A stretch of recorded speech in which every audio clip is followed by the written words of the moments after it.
Good morning, everyone. Lovely to see you. Congratulations on making it here first thing in the morning in the Blue Zone, which is a non-trivial challenge. Can I ask whether, first of all, is the microphone working? Okay, so that's consequential, even though there's only a few of us in the room, because what this actually is a recording of the podcast that I host called Outrage and Optimism, and we've never talked about sustainable consumption on the podcast before, so we're taking the wonderful opportunity of having these amazing guests to have this conversation. So we're going to have a quick discussion, half an hour. We're going to keep it focused, because that's what we need to do for the podcast, if that's all right with you guys, and then we will edit it later and include it. So today, obviously, COP, Day 2, there's a lot of different things going on a political level. One of the things that we're not really talking about at the right level here is around consumption. We know from the recent reports from the IPCC and the global stocktake that we need to deal with demand-side emissions if we're going to get on top of the trajectory that we need to face. But it's been really an absent topic here, and we're going to try and address that today by talking about it. So we have three brilliant panelists here. The first is Craig Hansen, Managing Director of Global Programs at WRI, right here. Kate Brandt, CSO of Google, and Ellen Jakowski, CSO of Mastercard. So I'm going to start with Craig. One of the things that we see is this big gap between what people say and what they do. We know many people want to get on top of this issue of climate. They want to consume more sustainably, but they're not, at the moment, that's not really happening. So what are you seeing with the data? Great. Well, first of all, thank you for hosting this. Thank you, Mastercard, for bringing this all together here, and great to see you here out in the audience. A couple things, right? So first of all, as you hinted at, a recent IPCC report articulated that to achieve the 1.5 degree target, you need about 40 to 70% of the solutions are demand side, right? That's the behavior change by all of us humans in what we buy, what we consume, how we act, et cetera. So, and as you noted, people mostly talk about the supply side of things, right? I mean, how do you generate more renewable energy, et cetera? But how do you create electric vehicles? But there's the flip side of the equation of how do you get people actually to buy the renewable energy, to buy the electric vehicles, to change their diets, et cetera, is equally important in terms of the equation. Now, we all know from surveys that people will say one thing. A recent survey looked at European consumers, and more than half of them said that they take environmental considerations very seriously or somewhat seriously in the purchasing decisions that they make. Now, if that were completely true in actual behavior of consumption, we might not be where we are today in terms of the world and climate change, right? So it's one thing to say something, another thing to act. And one thing we found in our work at World Resources Institute is that we actually need to take some of the techniques that the marketing organizations have done for 70 years to get us to buy certain products as we leave the checkout counter and apply them to sustainability. And I'll give one example, I'll come back to many more later on, is certain things drive human behavior. And it's really not saying that this is good for you or good for the environment. It's more subtle things. One example is we did some work with our Cool Food program with Panera Bread. And we were trying to get Panera Bread's part of this thing called Cool Food. They're trying to actually reduce their emissions, meet a science-based target in terms of the food they actually serve. They're trying to think through how do we actually get people to buy the lower carbon food. So we actually did a test with a dish of a certain black bean soup. And you can sell they were selling the black bean soup as low-fat black bean soup. And we said, well, maybe that's not what's going to drive behavior, right? Because actually what we know from surveys is that when people see low-fat, they think no taste, right? And so we tried a couple different names, right? Low-fat black bean soup, blah, blah, blah, a few other options. And one of them was sizzling Cuban black bean soup. Sales of the sizzling Cuban black bean soup skyrocketed compared to all the other options, right? It's exactly the same product, right? There's no lying in any of this type of stuff, but just what you called it influenced human behavior. And I think there's lots of things we can learn from things like that to get consumption patterns to match the ambition that we've got. Fascinating. I completely agree. And actually, sometimes not talking about climate can be the way to incorporate those types of transformations. Ellen, I'd love to come to you. This gap between values and actions is something I know you've been thinking about a lot in terms of your business strategy. How do you at Mastercard think about this, and how are you going to try and address this challenge? Sure. Well, again, Tom, thanks so much for moderating the conversation today. So similarly, we've seen the research that talks about the say-do gap. So about 85%, according to Mastercard research, of consumers have the intention of changing their behavior, right? They want to do something that's climate positive. But then when we actually see the number of folks that are doing this, that gap certainly exists.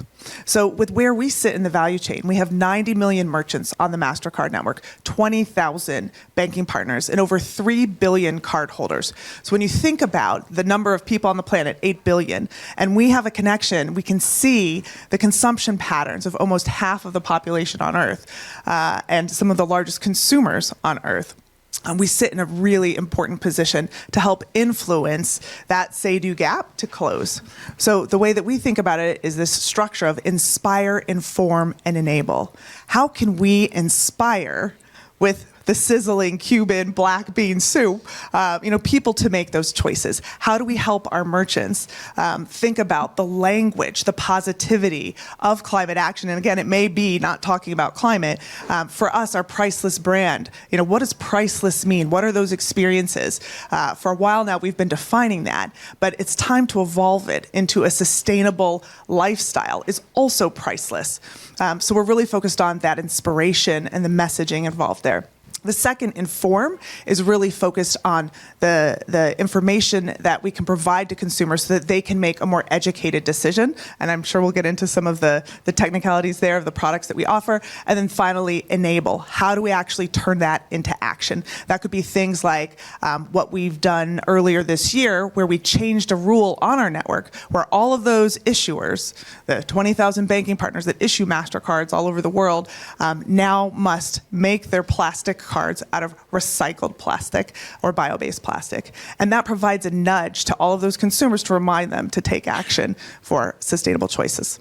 Amazing, thank you. And speaking of being at pivotal places in the economy, Kate, Google could not be more pivotal in the economy. And I think what's really interesting there is I know you're really committed to closing this value action gap. And I also know that you can't sort of turn Google into a climate NGO where you're trying to push everyone in that direction, and that may have... So how do you do that how do you use the considerable position you're in to change that trajectory, but also do it in such a way that you don't precipitate the pushback that might otherwise come? Yes. Well, again, wonderful to be with you all. And this is, I think, one of the most important conversations we could be having. And I think to your point, Tom, it was very noteworthy that the AR6 report for the first time pointed to the importance of individual action. And Craig, you cited some interesting statistics. The one that I've noted is that the IEA estimates that about 55% of cumulative emissions reductions we need by 2050 are connected to a consumer choice in some way. And we're seeing this in Google search trends, in fact. So, as a knowledge and information company, we love to look at trends. So you cited some very interesting trends, Ellen. I was going to share a few more with you. We've seen that global EV-related searches have nearly doubled over the past 2 years. Search interest in energy crisis hit an all-time high in 2023. And that global search interest in rooftop solar power increased by 60% last year. So further affirming what we've all been saying is clearly the interest is there, but again, how do we close that gap? And the way that we have been thinking about it at Google is people come to Google in moments of decision seeking helpful information. And so we want to meet them. They're coming to us with search interest on these topics. How do we meet them in those moments of decision in meaningful ways? And then also thinking about the science-based approach of, as an individual, what are actually the most carbon-intensive decisions I'm making? And what we know is that a couple of key areas are home energy, how you're heating and cooling your home, and also transportation, how you're getting around. And those are also natural areas for us where we already have products and solutions that people are using. So we've really, in our initial work in the space, put a big emphasis on those two areas. And we shared in October at an event we hosted in Brussels, kind of the first tranche of solutions that we've produced in those areas. So this is things like we now have a whole new and hopefully more helpful experience for our users on buying an EV. We have an EV calculator that enables you to understand the life cycle cost of an EV as it would compare to an ICE vehicle. We're showing locally relevant information about tax incentives in the US and parts of Europe, and we're looking to expand that through additional data.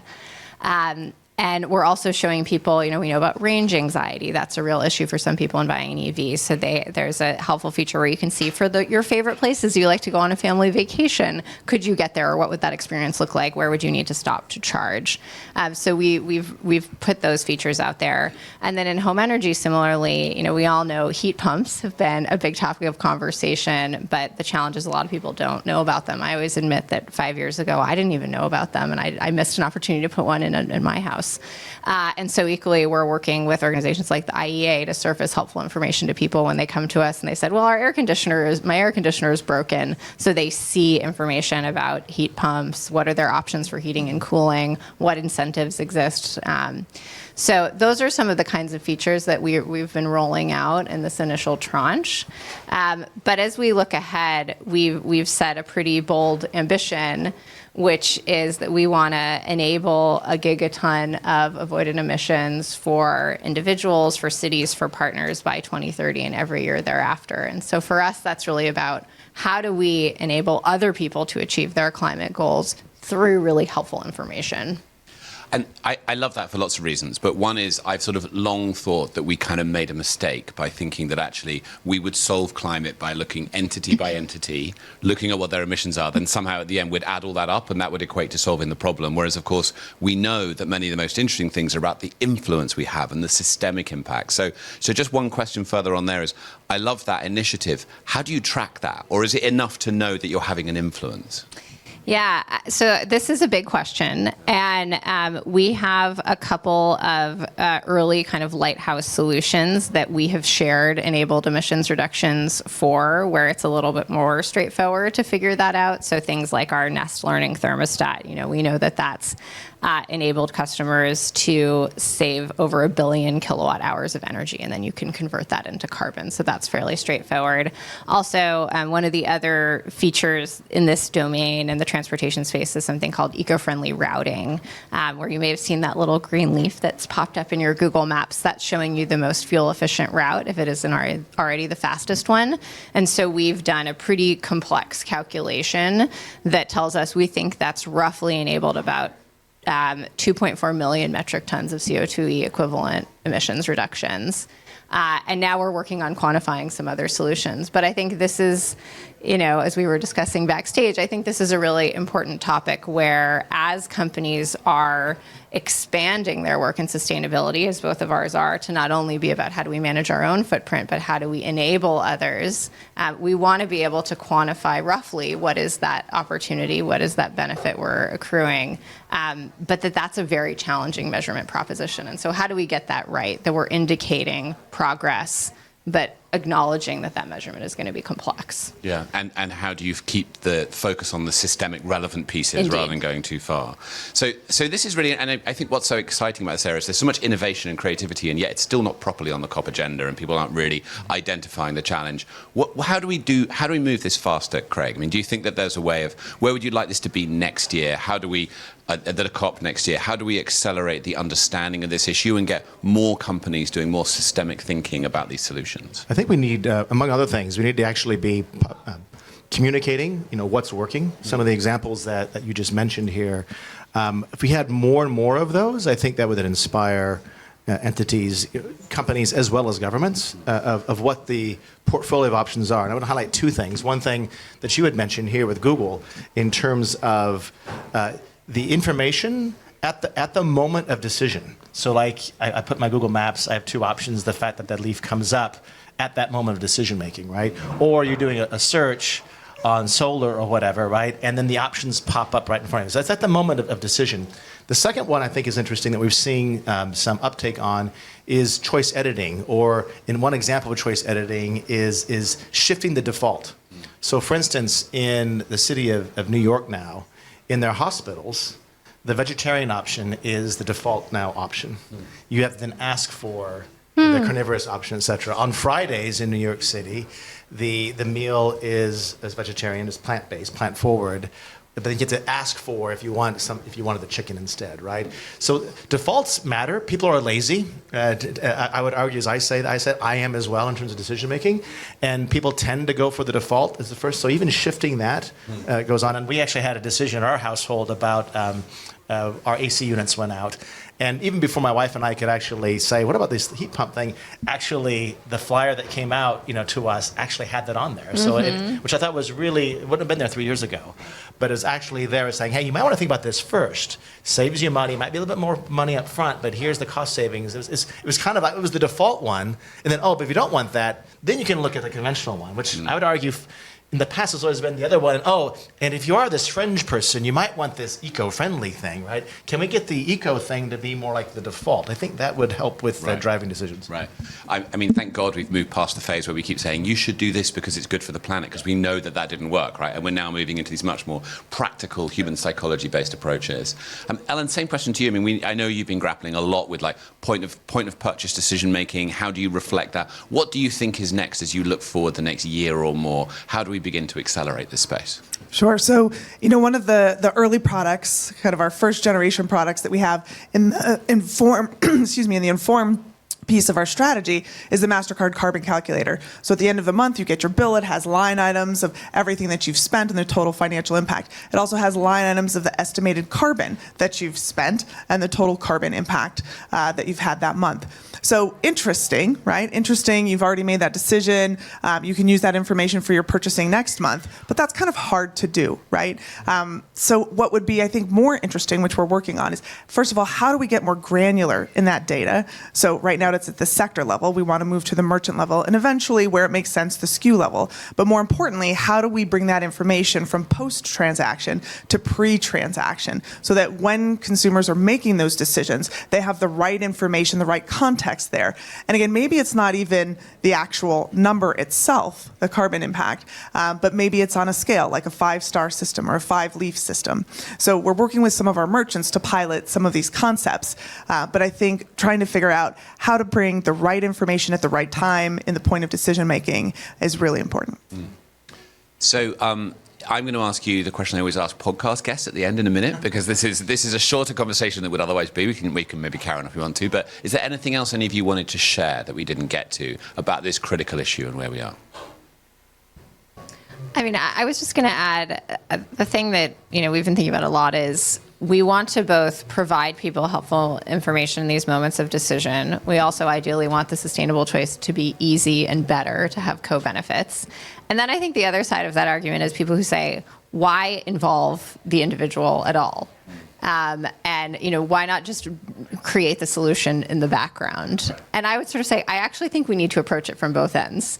And so we're also thinking about those kinds of solutions, right? We talk about aviation as a hard to abate sector. Do you want to ask people to make a different decision, or do you want to find breakthrough solutions that don't require them to make a different decision? And so, for example, we've been working with Breakthrough Energy and American Airlines to use AI to better understand why contrails form. Contrails, those clouds behind airplanes. Hugely impactful in terms right. of, yeah. Those actually represent a third of the global warming impact of aviation. What we found in our initial pilots with American Airlines is you can reduce contrails by more than half by making adjustments in the altitude that pilots are flying at that are AI recommended. Okay. So that's an example where we didn't need anyone to do anything. We could provide a really easy solution to, in this case, the airline, so they could change their behavior and then you didn't have to. So I think we're going to continue to see both sides of this debate. And my answer, like with everything in the decisive decade, is we should do both. We should be doing all of it. We should be giving people helpful information in their moment of decision,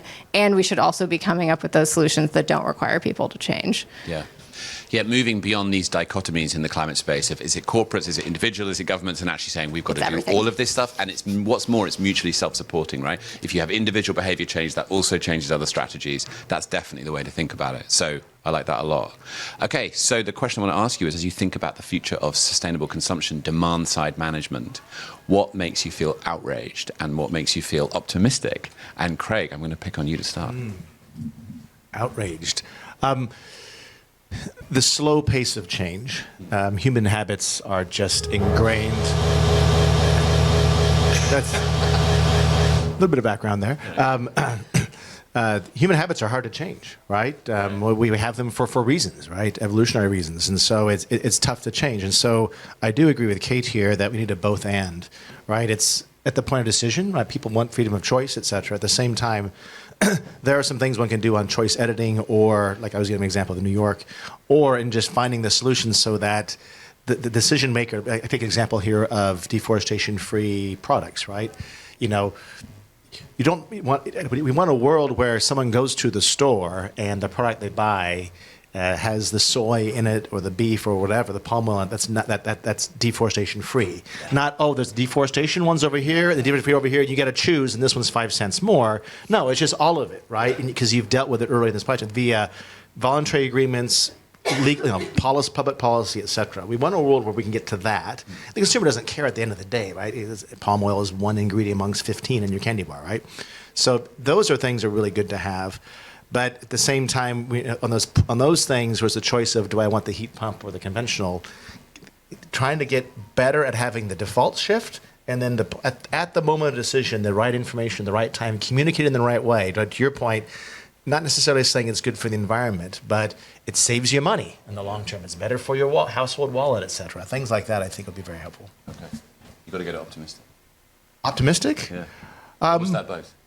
Well, that's a bit both. I mean, I'm a believer that humanity is an 11th hour, 59-minute species, right? We take things to the very end, and then we shift. And so I'm an eternal optimist in that way. Plus, there's no other alternative. Right. Right? You can't give up. Ellen, do you want to come in? Sure.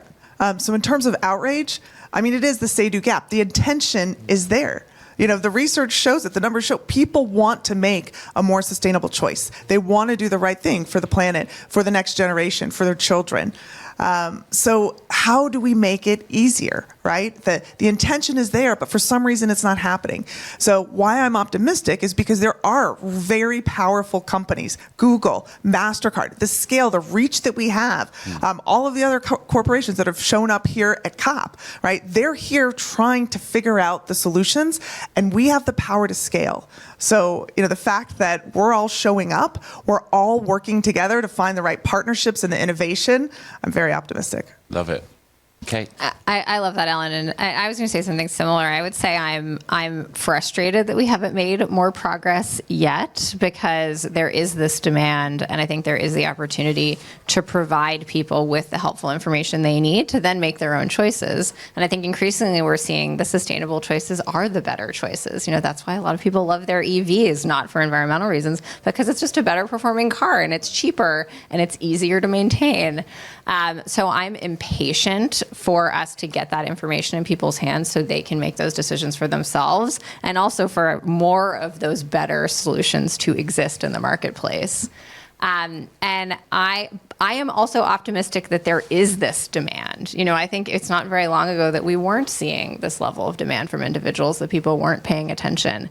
I think that's hugely exciting and important, and I think increasingly needs to be a part of the conversation at events like COP28. So that's why I'm really glad we're talking about this today. I love it. Thank you all. I think one thing that struck me throughout this conversation is that governments aren't going to do this, right?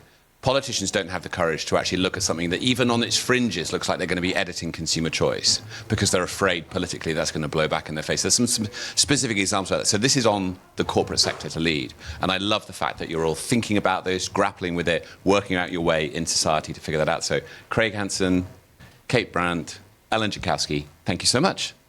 Thank you. Thank you. Thanks, Tom. Great. Okay. Thank you very much for being adapted to that. Does anyone have any questions? Good. Great. Thank you.